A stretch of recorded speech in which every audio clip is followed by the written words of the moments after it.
find me a person who's inspired by revenue. Find me a person on the team inspired by profit. No one is. And I call BS on the CEO. They're not. Yes, they're driven, but not inspired by it, right? So organizations need a North Star metric that's got to be inspiring. And it's got to be a number that everyone else can rally and contribute towards. Welcome to Vibecast, the podcast that dives deep into the heartbeat of workplace culture. I'm your host, Kristi. Join me in conversations with extraordinary leaders as we unravel their experiences, both positive and negative, that have impacted workplace culture. This podcast is more than storytelling. It's about actionable insights. Are you ready to transform the vibe at your workplace? Let's go. Today's guest is someone who lives and breathes culture, not just as a concept, but as a strategy. Eddie Geller is a visionary entrepreneur and the CEO of SKOR, a culture intelligence platform helping CEOs connect the dots between team dynamics and profitability. With roots in Australia and a home base now in NYC, Eddie brings a global perspective, a tech-forward mindset, and a proven track record in building businesses that matter. Before SKOR, Eddie co-founded Tiny Beans, an app trusted by millions of parents to capture life's most precious moments. And even before that, he was scaling enterprise tech companies and leading one through a successful acquisition. From public markets to Spartan races, from boardrooms to golf courses, Eddie shows up with curiosity, clarity, and a deep commitment to growth for companies and people as well. You're going to love this conversation.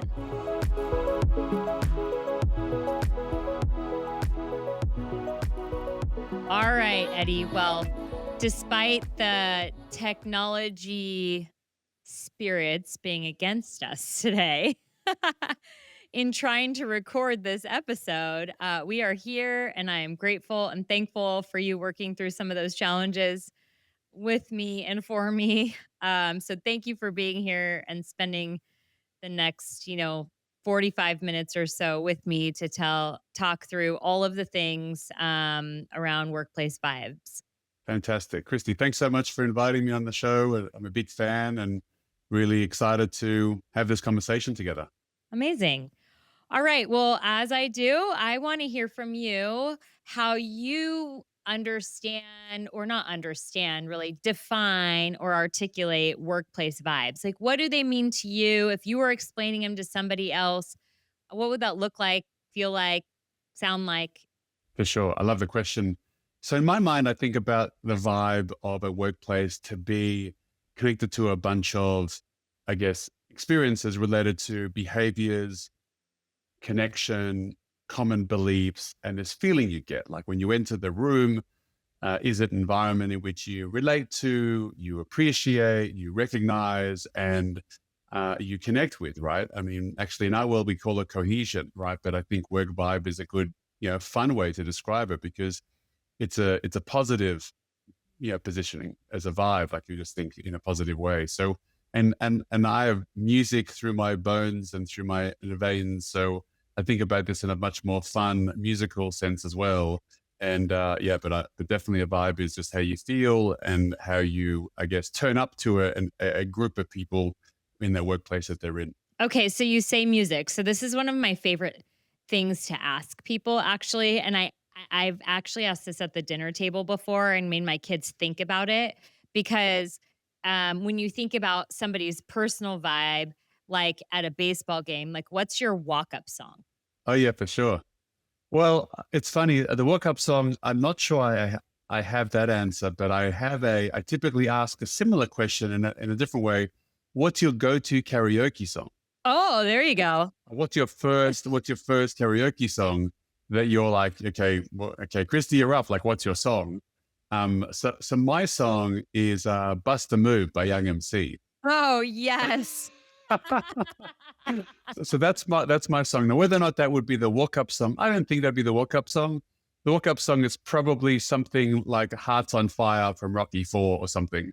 I'm a big 80s fan of all those rock songs that gets you like pumped up and just up for it. It's one of those, I guess songs in the 80s that sort of hype me up would be my walk-up song. But yeah, what would be your karaoke go-to song? What would be my karaoke go-to? I'm a terrible singer, so, like, I really would shy away from anything karaoke. Not after 10 p.m. Everyone's a great singer after 10 p.m.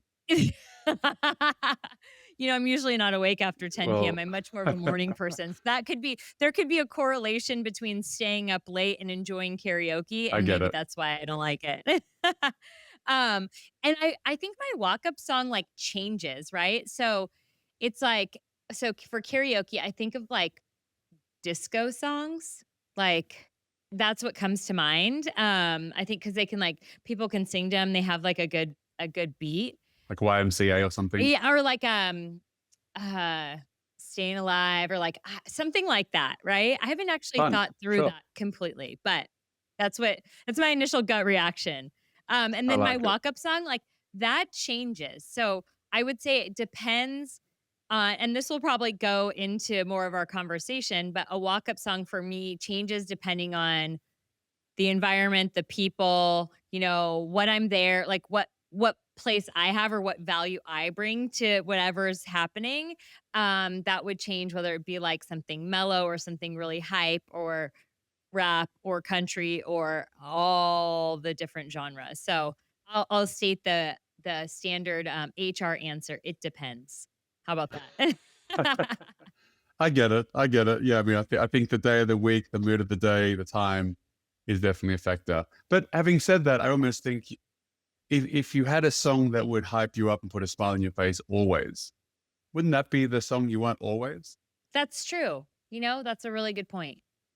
Yes, and I would say, I'm a big country music fan, so I would say Brad Paisley, any song of his except, like, the slow, sad songs, but, like, Just to See You Smile, that's Tim McGraw, but Tim McGraw, Just to See You Smile, or any Brad Paisley, like, fun hype song would be my walk-up song at the moment because they just, like, bring me back to, like, days of fun and, carefreeness, and they're just happy.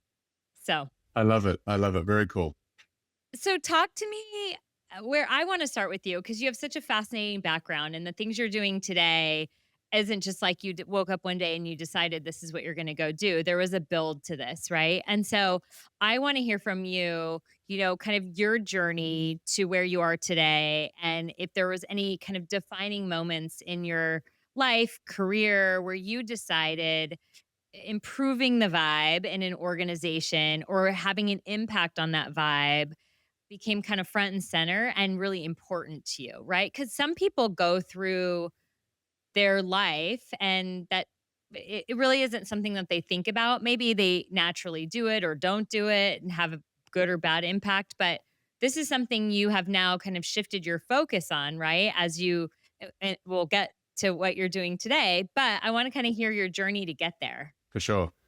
So I guess the best way to sort of start is firstly, the weird accent is I'm Australian, right? So just in case people are unsure, I'm originally from Sydney and I now call New York home. Been here just over 10 years now. It's crazy that is to say out loud.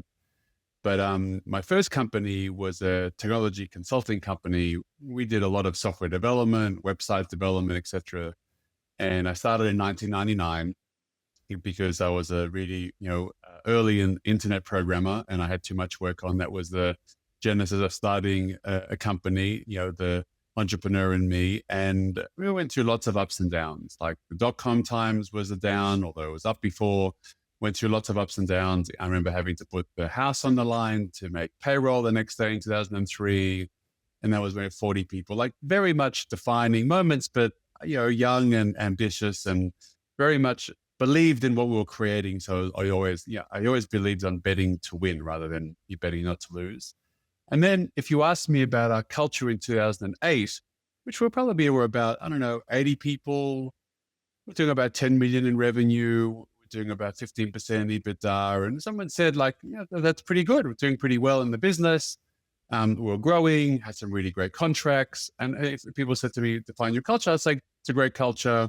we're supportive, we're family, we believe in I think our core values were people, integrity, and excellence. Bleh. Like that was horrific, but granted, you live and learn. What kind of core value is people? What kind of core value is integrity? Anyway, I digress. We can get to that later if you'd like. But then in 2008, September, in case everyone doesn't remember, was financial crisis. And we were smashed. We had four biggest contracts terminated within a week. And we went from roughly having about 75 people on projects, on client work, to 25. We were decimated. And we were hemorrhaging cash hand over fist. And it was an awful time. This I remember vividly. Through October to December 2008 was an awful time. And, of course, we had to let people go. And, I'm sure people have done that. It's a terrible experience to go through, but you have to focus on the business and what's the best interest of the company first to do that. But what was the most interesting part of it, which is the biggest learning that I had, was that through those 3 months, Kristi, people started to blame each other. Sales were blaming delivery. It was delivery's fault. That's why they terminated the contracts. Delivery were blaming sales. We should have had better sales. We should have had new customers. If customers terminated, we should have had new sales ready. So I thought we had a good culture. We had a blame culture. What I learned through the experience was actually that sales masks problems. It doesn't solve problems. And, it was a terrible time through the experience of doing all this. And we had to sort of reset the business. In January 2009, we're about 30 people at the time. And that's when I learned about the framework or the methodology called the Great Game of Business. Not sure if you're familiar with it. If your readers are, it's based on this wonderful gentleman, Jack Stack, in 1983, developed this methodology. It's a great book called The Great Game of Business, about how to write. The Great Game of Business. I'll have to link that I have not read it. It's so good. And it's all about building your business and, more importantly, your culture, all about people and transparency. So we rebuilt the culture bottom up. And it's all about people at the center, transparency, teaching people about the financials, teaching people about the rewards, teaching people about what's in it for them, and rebuild the culture. And fortunately, from 2009, 2010 to 11, we had fantastic growth based on this culture, based on the system. And we got to about 100 people in 2011, about 12 million revenue. We got to 22% EBITDA. So we 50% growth on profit. And we gave away 7% in bonuses right on top of that. So we crushed it. And why? Because of the people, because of this culture, because it's all about this system we rolled out. And that was probably the biggest learning I had in leading, was where you want to get true, incredible success. It's all about your people. And that's when I really learned to be a servant leader. It's all about the people around me. If we fail, it's on me. And really, I learned through this experience that my job as a leader is to create the environment in which people thrive. That's the job of a leader. Yeah. So I have so many questions. Okay, so this book was written in 1983. Is that what you said? Well, sorry. It was written in the early 90s. Okay. But the genesis of the story, it started in 1983 in Springfield, Missouri. And again, I don't want to spend the whole podcast on that. It's a whole other story, but definitely read the book. I've met Jack Stack. I've gone to the conference. It's called The Great Game of Business. It's at greatgame.com. It is incredible, but wonderful about it. It starts with people at the center. Yeah. It's just that the reason I bring up the time frame is because it's, this thing called culture and vibes at work isn't new. And I think that sometimes people think oh, it's new and I have this revolutionary idea and this and that and the other. And it's we actually need to go back to the simple pleasures in life and really reevaluate what we're doing, that we're making it so complicated that people just simply can't even understand it, right? This isn't a new phenomenon, and these aren't new ideas. Well, they might evolve and look and feel a little bit different because technology enters the marketplace. It really is something that's there's stuff out there that's tried and true. And that's what I'm also trying to bring to life too, through talking to people like you, is there's leaders who have gone before you. And so you don't need to reinvent something. You don't need to create something. You just take some advice and mold it to your own organization. Now, how did you as a leader, get involved in this great game of business, or like introduced, I should actually say? Like, and what made you, like, what was going on with you that said, this is what I've got to do? Yeah. Yeah. Great question. So I was fortunate enough, I had a coach that I was working with sort of on the side. And I had this sort of, I guess, defining moment where we were like rock bottom, right? So January 2009, reset the culture, and people like were looking around going, are they going to be tapped on the shoulder to go next? Like that's the setup, right? Like often organizations feel the biggest problem is with the people leaving. Actually, it's the opposite. It's the biggest problem with the people staying because therefore they're far more uncertain. Your future's known when you're leaving. It sucks. You have to accept it. It's not ideal, but your future's known. You're in the business. You're part of the core team. You don't know what's going to happen. I mean, you're sort of you're rock bottom. So this wonderful gentleman, a coach of mine, we had out for coffee, and he's like, "You should read this book. I think now's the time." You kind of in this nothing to lose moment, kind of, but not really. It's like, you should really read this. And I read it within 2 days. I just fell in love with it. I could relate to it. I understood it. It spoke to me and my values in terms of how I wanted to turn up as a leader, how I wanted to get it right, how I wanted to be all about the people, but also have this shared, reward system rather than, you know, the shareholders win and no one else, or maybe a few executive team win. I want it to be, no, everyone wins. So it really spoke to me, and I'm like, we got to do it. And that was the sort of the catalyst of kicking things off. And look, we had lots of bumps and bruises the first 12 months, let me tell you, of course, but that's part of the journey. And then we ended up winning like Great Place to Work awards, and we got a global partner award for Microsoft without even trying because of the culture. Yeah, all these great things. And that's what I mean. Like when you do these things for the right reasons, you generate all these rewards from it, but don't do it because of the rewards. Do it because it's the right thing to do with the people, and you believe in what's really important to them. Then you'll benefit. So yeah, that was the catalyst. It's almost like when, executives get together to create a strategic plan, right? And they look at like a 10-year target, and the only target is a revenue target. It's crazy. Right. Like it has to be more than that, because that that should be a byproduct of all of the other things that you're doing, right? And no doubt money, like, that's important. Of I don't course. want to discount that, like, the the money and the revenue is important to run the business and the operation, and everybody's there to get earn their paycheck and earn their all of that. And if you're only focused on that, like, you're missing the entire way to that, and I think it will be actually harder to get there. 100%. So I often talk about it in workshops I run all the time. Like, find me a person who's inspired by revenue. Find me a person on the team inspired by profit. No one is. And I call BS on the CEO. They're not. Like, yes, they're driven, but not inspired by it, right? So we often talk about organizations need a North Star metric that's got to be inspiring. And we talk about basically, it's got to be a number that everyone else can rally and contribute towards.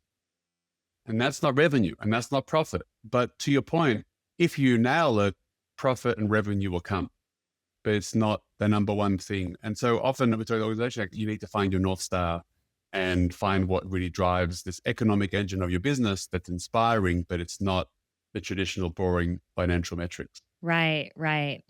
So did you lead this business the whole time, through and through, from beginning to end, and then back again? Well, yeah. So I started it, went up and down, and yeah, I exited in 2011. I sold the company to a US company wanting to go into Australia after 11 years of blood, sweat, and tears. I'm like, that's enough. I need a break. I need a reset. I need to sort of realize that this hard work. So we sold the company, and then I took 6 months off, and that was in early 2012. Okay, and that can be a transition too, right? So, from a culture standpoint or a vibe standpoint, is like you've done all of this. So, how did you make sure that the company that you were selling to could assume or carry the culture forward? Or maybe they said they could and they didn't. I don't know. But like that would be really hard, right? Because, like you said, your blood, sweat, and tears went into it and you saw a lot. I'm sure you deeply cared about the people that worked there. And then it would be hard to, like, It's like almost like your kid going to college. I don't have a kid going to college yet, but I can only imagine what that's going to feel like, right? Yes. Very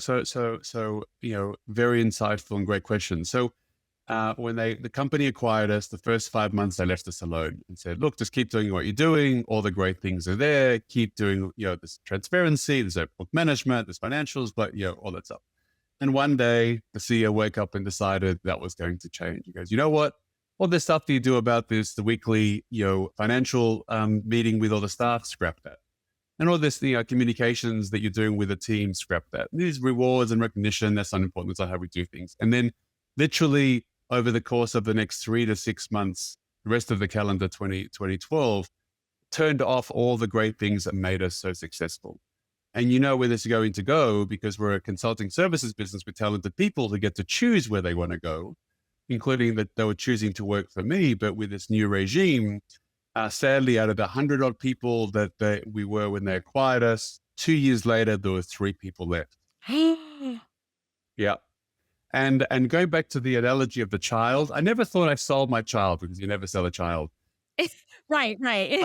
I think about it in terms of a home. It was an incredible home that we built over many years and clearly some renovations through it. And those memories are with us forever. But I sold the home, right? I sold my house and I could drive past and see it. And sadly, years later, I could see it falling over. But I've got those memories and the experiences, and more importantly, the people relationships that they'll never be able to replace. And I still have them to this day. And that's what I sold. But those relationships I have forever. And sadly for them, it didn't work out, but it all comes down to your point. And that's what I learned.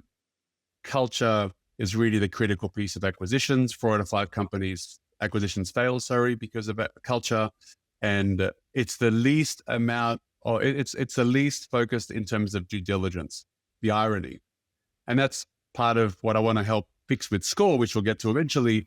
You're talking about it, but yeah, I mean, the cultural piece of the who acquires who and the buyer, the seller is a massive piece of that success or not.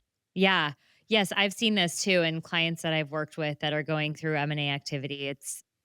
It's pretty wild to see either I've seen it both ways, like the disregard, like that's not important or it's an afterthought, right? So they go through all the financial due diligence, they do go through the HR checklist of like must-haves, and they forget that there's a whole bunch of people that are doing all of the things to get them to those financials, and it's really sad.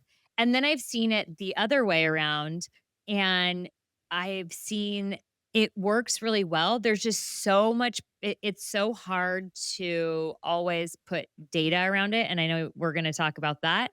Um, but it's so hard to put data around it that there's almost like this pressure of like, why is there such a focus on that? Because you can't always say like X is gonna get you Y, right? And so, and then there's, people who stand in the gap, CEOs, executive leaders who stand in the gap and say, you got to trust me on this one. And if they have the ear of the board or have done this before, maybe there's, more of a, okay, I'll stand back and trust. But, yeah, all of the conversations, even HR leaders I've seen brought into diligence much later in the process, which is crazy to me. Totally.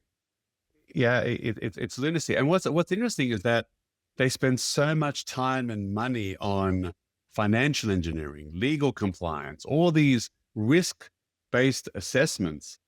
And the irony is that the number one thing they're buying is people. They do no assessment. Well, very little. I mean, the ones that I know, the M&A, they do the individual leadership-based assessments with obviously the leadership team, but they do zero on corporate organizations and culture and teams and middle management, etc. And I think, well, if the CEO leadership team, if we like them, then everything else will work. Well, not at all. Well, what are you talking about? But yeah, it's kind of a head scratcher. And maybe there hasn't been a tool yet to give them the data that they would need to then help them with that informed decision.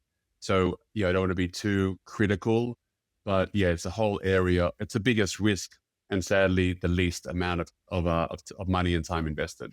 Yeah, but even if we go back to it, I think there's just going to be an element of data that doesn't exist, because if we go back to think about like how you define a vibe, it's a feeling, right? So like there's other activities that I think can be done, like walking around, talking with people, going to their meet, like understanding. I mean, yes, time consuming for sure, but instead of sitting in a boardroom crunching numbers and looking through the data, it's like go out, touch, look, feel, understand, like get like the gut check that is needed in order to understand what the culture is and if that's going to fit with the organization that they're merging with or what have you. I know easier said than done. I can sit here Absolutely. from my green couch and talk about all the things that should be done and should people all the way to it. But at any rate, it is, yeah, it's the focus should shift, because you're right. You're buying an organization for the great skills of the people and what they bring to that organization, not necessarily. I mean, the product can't be built if the people aren't there, right? 100%. 100%. And the other thing that I learned is whether or not you're the buyer or the seller, right? So the buyer is one thing, the seller is something else. And because in my first company, we were sold, so we were the seller. And I guess, I was told that we were being colonized was the word I was being told. And we're on in my second company, which I can talk about if you like separately, we acquired a company, and I was very cognizant of we're integrating. It's a people thing. We're all about the people. So it was a much more delicate, set of decisions, because we wanted the 1+1 = 10, right? And as the buyer, and it worked. Like we definitely, we doubled the business in 12 months after acquiring it. And that I guess is a great case in point. But yeah, I mean, it's all about the people, and you need to have a much more intentional approach rather than just make it transactional, which a lot of acquirers do. Yeah. Okay, so you had this 6 months off, right? And that was probably like amazing and weird and Yeah, like all the things. What did you learn most during that period, or like what was the best part about it? it's so funny. Yeah, so I took the 6 months off. My kids were young at the time, and got to hang out and go to the activities that my wife would typically have gone to. But then after a few months, my wife and her friends were like, "Isn't it time to go get something? Isn't it time to go get a job? Like it's enough here." And I'm like, "No, I'm kind of loving it. Like having coffees with people and getting to, understand what problems entrepreneurs were solving, what's happening in the market. Like I loved it." But then this is kind of interesting, Kristi. In I think January of 2013, we went to this trip to Thailand, family holiday. And I think like 4 days in, rather than sitting in the by the pool, I'm like, I went inside and started to get on my laptop. And that was the catalyst of having to get back out there. Like if I can't enjoy myself, like in Thailand by the pool with everyone around, then that's a sign to say I need to get something new. So when I got back to Sydney after that trip, I'm like, I'm ready. I'm now ready after that time off to sink my teeth into something new. And that was when I started to get involved with a couple of startups in a much more active fashion rather than, much more passive. So, but yeah, I love the time off, that's for sure. Yeah, that's really interesting. Yeah, you're like, I need to get my hands back in and moving. Yeah. Yeah. Yeah. And the mind going, solving problems. I mean, I hear this a lot with podcasts, like in terms of people being interviewed after exiting, they almost feel more miserable no matter how much money's in the bank, because they've lost their purpose. They don't know what they're going to do with themselves. They don't have the drive each morning. So it's, as we all know, it's not a money thing at all. It's like a purpose thing. So going back to me, like for me, I was ready for the next thing. I wanted to find the next problem to solve, the next, team to work with, the next area to learn about. So, but yeah, it was almost like self-inflicted, if that makes Sure. sense. Yeah. So, what was the thing that you learned the most about, and speaking with entrepreneurs during that period, like the problems to solve, and like, did you notice any themes or anything that you could share with us? I know it was several years ago, but yeah, still. Yeah. Well, I guess it was 2012 and 2013. And I guess the proliferation of iPhones, right? Apps were sort of the thing. I mean, I think that was when, because when I started in 1999, I mean, people still had dial up, right? I mean, dial up internet, right? It's a different world. So it was definitely an experience around apps and consumer experiences and, downloadable, I guess, applications in your home, right? Or wherever you're traveling to, right? So I guess that was a whole new, and I got involved with a bunch of startups, one in the family parenting space, which actually I decided to double down on, and that was Tiny Beans, which is what I started to do. And that was the catalyst of me moving to the States. Another one was a payments business in the world of part payments. And again, like I just loved learning from these other founders about these areas they're trying to solve for with apps. And that was the sort of the journey then, which is obviously very different now. I mean, founder now is a world of AI, right? But the world then was all apps based. Right. Yeah. And then that brings you to SKOR, which you have founded and you're doing today. And is that the company that you were saying you made an acquisition and so you were kind of on the buy side? No, so in the middle, so 2012, I got involved with this company called Tiny Beans, and it was a parenting app where you capture photos and videos of the kids and share it with the families. And then 2014, moved to the US because we had a lot more traction here. Lots of hustle and raise some money and hired more people and grew revenues, etc. And we built up, a wonderful, culture, wonderful team. Got to about 70 people and about 11 million in revenue. And again, lots of ups and downs in the consumer tech space. And then a couple of years ago, ended up leaving that company, 2023, actually just on 2 years ago, just over 2 years ago. And the app still works today. Millions of people still on it, and I'm still very proud of the business. I'm very proud of what we did. It wasn't the fairy tale I once hoped it was going to be in terms of the ending, but again, you don't do it for the fairy tale ending. You do it for the journey and the purpose through it. But loved every bit to it. And to your point and question, if I didn't do that and didn't do it the way I did, it wouldn't have brought me to SKOR today. So SKOR is a company. So I acquired a company in that business, but SKOR is a company I started just under 2 years ago, and no investors, Kristi, no board of directors. I'm doing it the good old fashioned way of like customer funded, and happy to dive into what SKOR is about. But that's what brought us to what SKOR is, and it's a whole different world of obviously outside of the parenting space. Sure.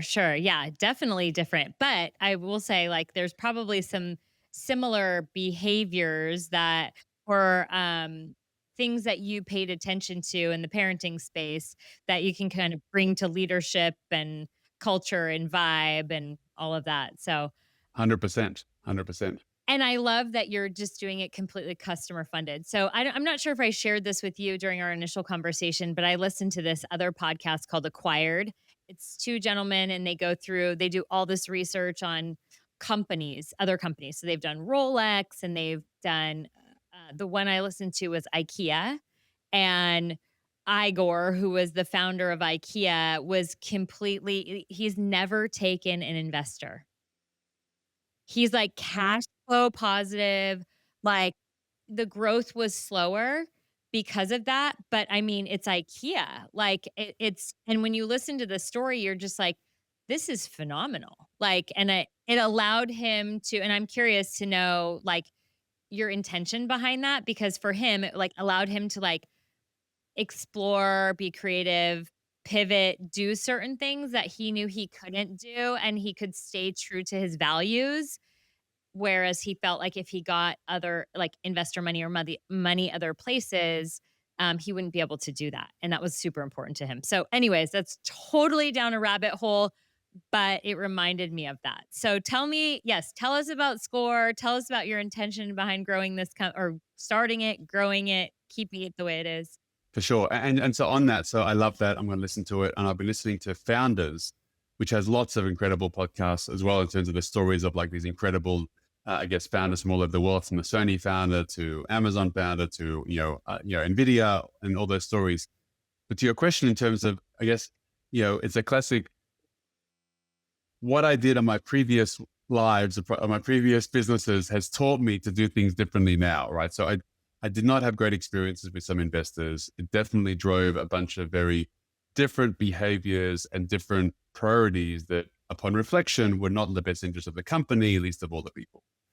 So I'm like, well, this time round, I want to do it my own way and not have to be obliged to investors, least of all, to your point, have a different frame of reference of what success is defined by. Like success for me is a very different measure of success. An investor is a return on investment, right? I get it. We're big we're adults, you get investors, they just want a return. They actually don't even care about you or the business. They just want a return, no matter what they say.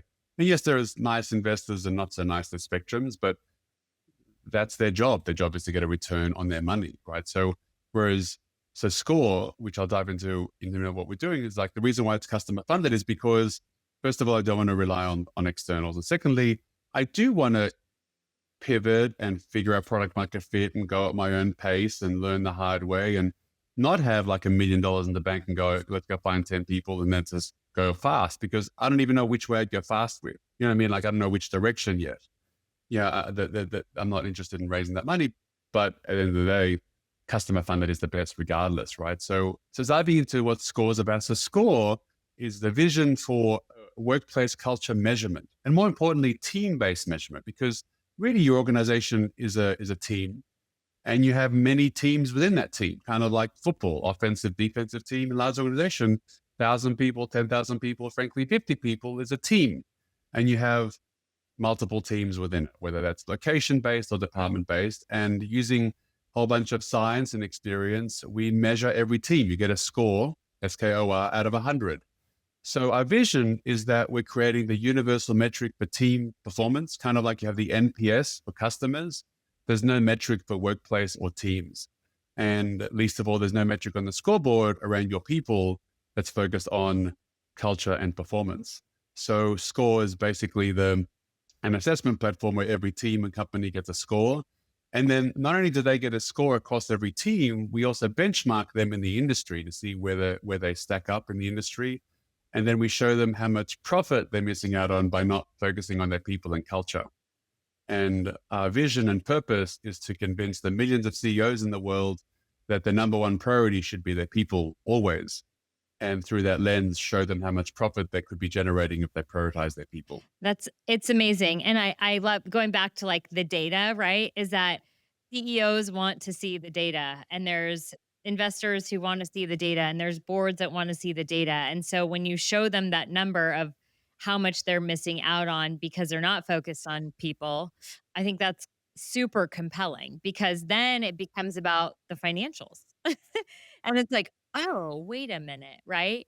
So I mean, without going into any proprietary information, like, what does this look like? How do you do it? How is it different? Sure. And I actually want to add a backstory to this, because I think it's super relevant, because I thought, well, how are we going to convince CEOs to care about this stuff, right? So to your point, profit's one thing. So yes, most CEOs care about profit. Actually, all CEOs care about profit.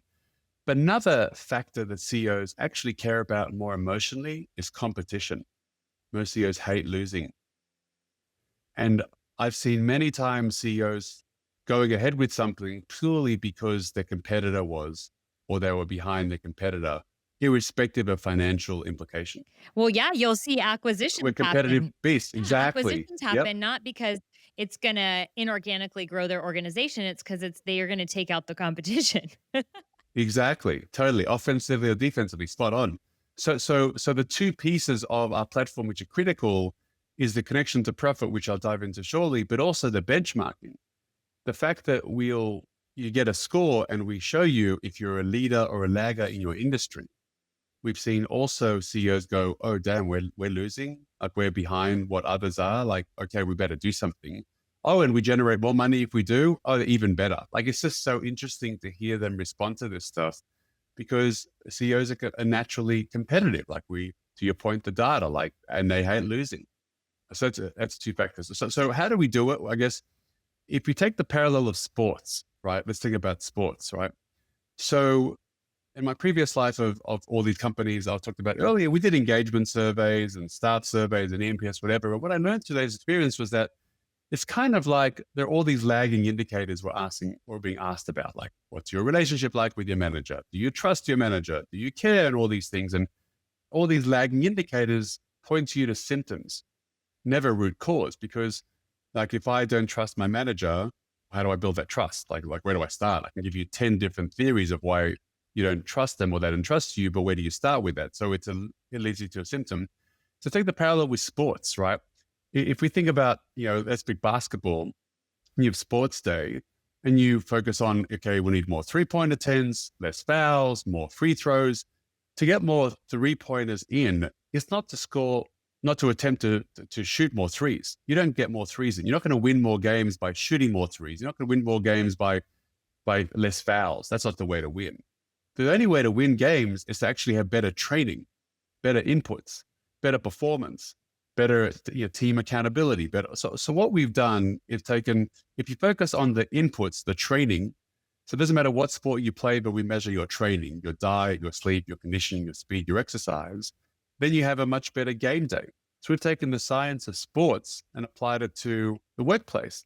So what we do with SKOR is we measure your inputs, your training of your team, and we measure your behaviors. So we understand, how do you turn up? What are those behaviors? Are you clear with goals, accountabilities, all those things? And then if you improve it, then you're going to have a much better game day, i.e. much better financial results, much better achievement on goals. So for example, just to give you sort of the context of a question that people sort of get confused, one of the questions we ask in the assessment is like, on a scale of 0 to 10, every question is scored 0 to 10. There's no open qualitative-based assessments or quantitative-based assessment. One of the questions may be, on a scale of 0 to 10, 0 being never and 10 being always, how likely, so how frequently does your manager walk the talk in their actions and decisions? Does your manager do what they said they're going to do or not? Right? Do you understand your goals? Do you understand your accountabilities? Do you understand, how the team goals are? Are you comfortable in disagreeing with your team if you disagree with them? Like, these are fundamental behaviors in teams that need to be effective for teams to succeed. That's how we, pose the questions. That's how we score teams. And that's how we basically provide the root cause of how teams could get better. Have you ever had an organization that you've worked with that go through this process with you and then say, we don't really care about improving that? It's so interesting. Has that happened? Not exactly, but we'll often share with them quite a few insights, and they will prioritize the top 3 recommendations. Because the hardest thing with these assessments is that it identifies a lot of things. And then if the now what is blank or the now what is too comprehensive, they're both just as bad as each other.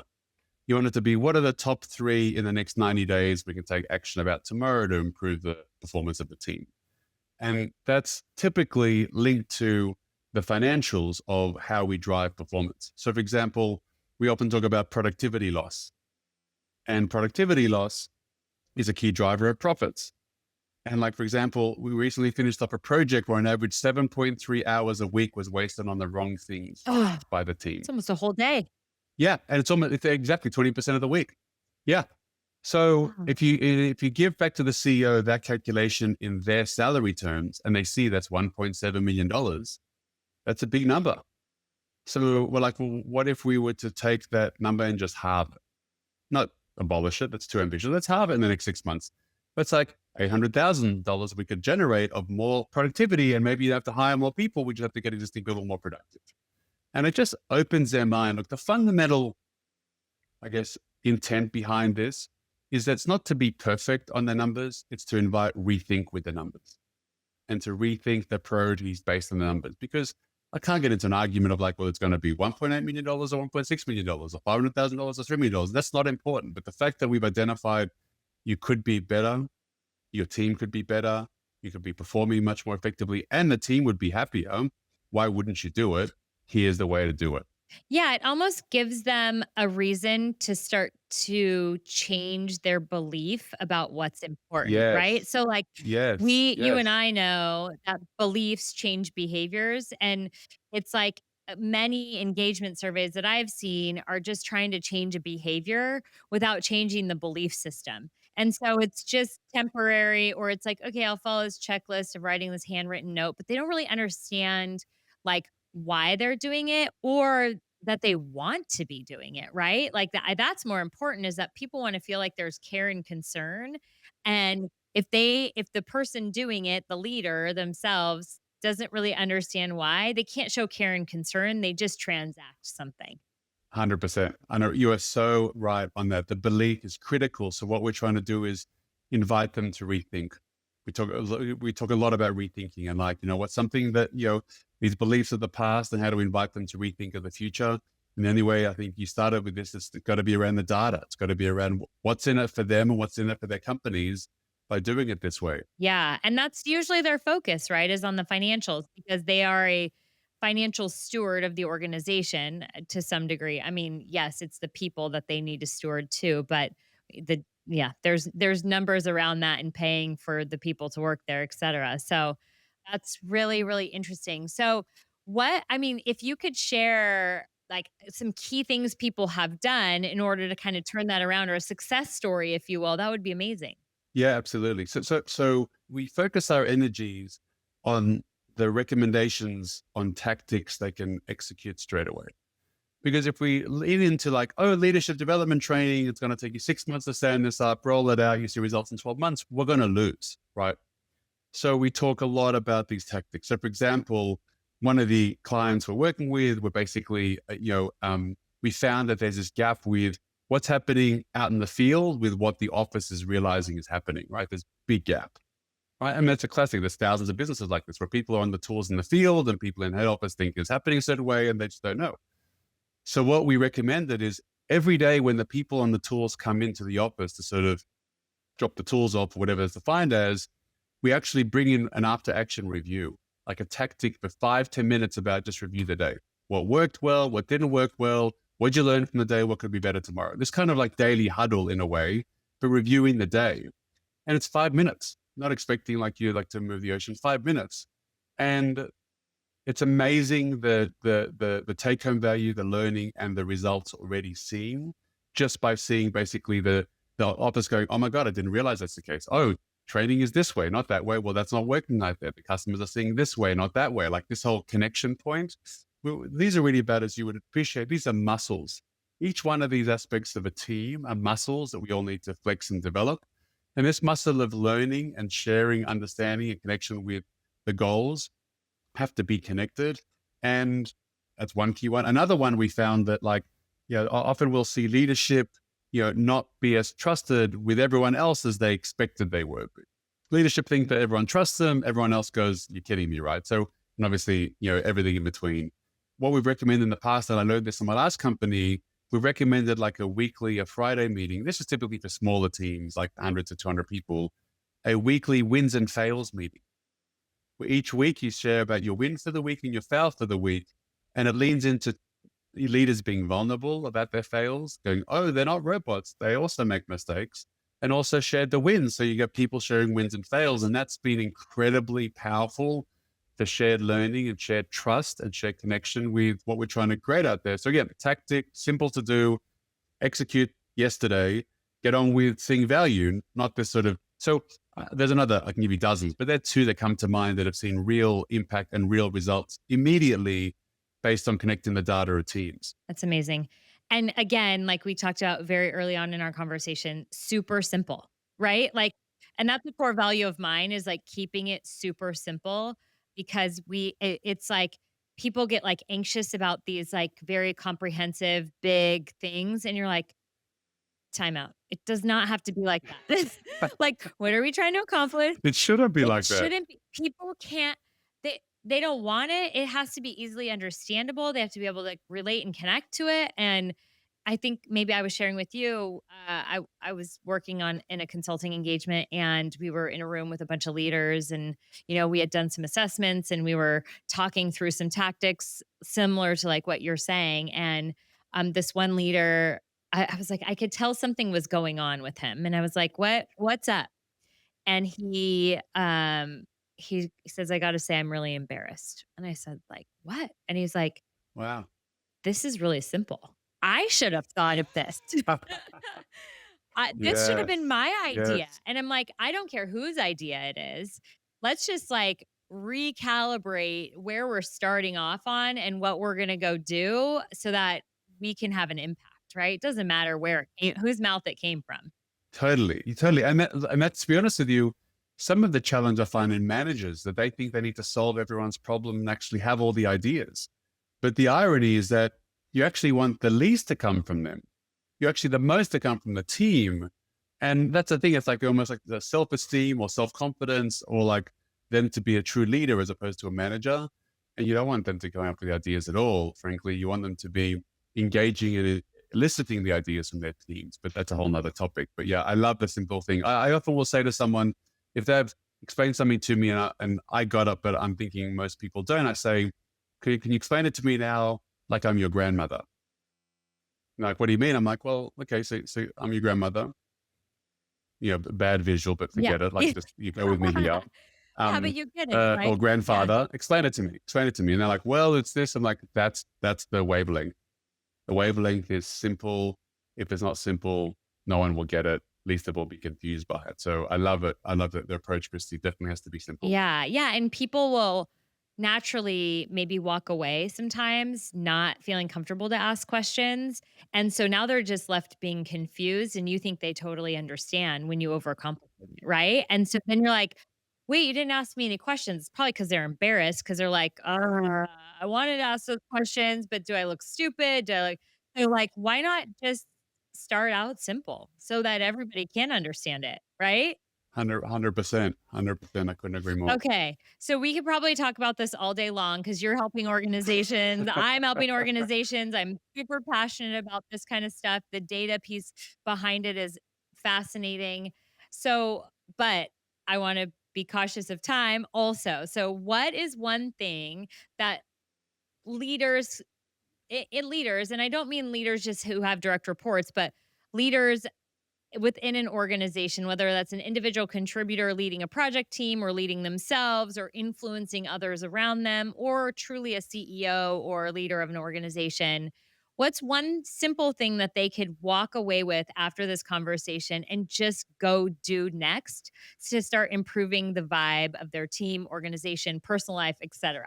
Love it. Okay. So the one simple thing I'd always recommend a leader to be able to do is finish their statements with a question mark and not a period. Questions, curiosity, questions, curiosity. And then the job of a leader is like easy. Just that if a leader or a manager, or frankly, any human, if they really want to lean into leading, to your point, whether or not they're a team member or not, just ask questions. Really, and obviously part of asking questions is to listen, of course, but ask questions. Too many leaders think that they have to finish their sentences with a period. It's like, what are you doing? Just ask more questions. Because then you're teaching. Yeah, exactly. Yes. You're teaching, not telling. I mean, I just had this conversation teaching my daughter to drive, my husband and I, and he was like telling her what to do because we know how to drive. And I'm like, Of but we're not course. always going to be in the car. So what do we do to teach her? Like, well, what do you think we should do? Or when this car is approaching or there's merging, like, how do you think we go about that? But I love that. Yeah, ask the question. Questions, questions, questions, questions. And often, like, we'll talk about, like, this is my last company. We're not brainstorming, we're question storming. What's the questions we want to solve? What the questions we need to have at this? Like, not ideas, questions, questions, questions, questions. Amazing. Well, thank you so much for your time. I appreciate you being patient with me at the beginning over the technology. Of course, of course. And we'll have all the links and everything, in the show notes so everyone can find you. And I think there's a free score can be Preview. preview that Yep. can be done Mhm. on your website. We'll get the book linked, all of that, your LinkedIn linked, all of that.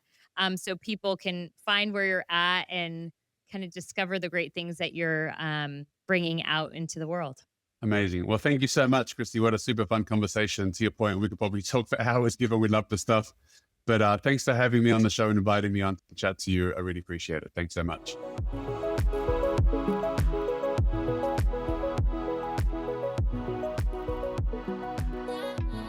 Wow, what a conversation. We covered so much during our time together. One thing that really stood out was how reading The Great Game of Business totally changed the way Eddie approached his company. It wasn't just about making the numbers work, it became about bringing people into the process and creating a place where everyone could meaningfully contribute. And that mindset shift, it helped unlock some pretty amazing growth. It's truly next on my reading list. We talked about how culture can't just live in a set of core values. It has to be felt, lived, and built every single day. And how leaders can do more by asking the right questions than giving orders. It's more of a teach versus tell. And also how the simplest tweaks, like taking a real pause, can lead to big shifts in how people show up. So stay curious, stay courageous, and keep vibing, my friends. If this episode inspired you and you want to see how you can take the next step to creating a better vibe within your organization, I'd love for you to download our complimentary 75 Vibes worksheet. This is a simple tool to create a habit and mindset around creating great vibes in work and life. The best part, it's simple and it works.